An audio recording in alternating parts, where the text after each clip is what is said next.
Yeah.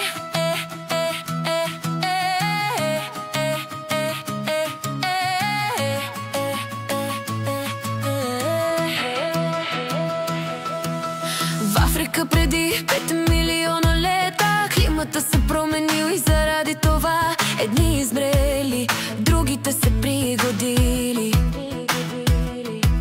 Човека от животните се само делил, постепенно с разум свой той се е здобил. Изправен той ходил и език е говорил. Сръчните хора държали са нож от камък, изправените са се топлели с пламък. В Неандертал погребали мъртвите с жал.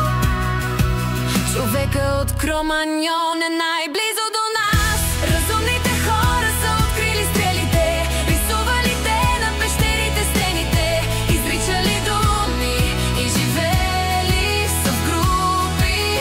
Номади били са първите хора тогава, вървели са без дом, търсейки си прехрана, ловели животни и риба, сбирали плод.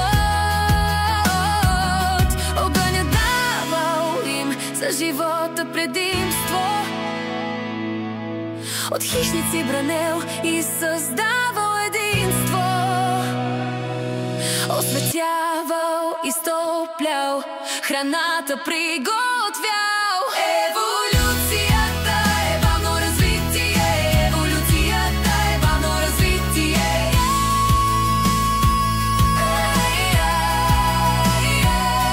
Еволюцията е бавно развитие, еволюцията е бавно развитие.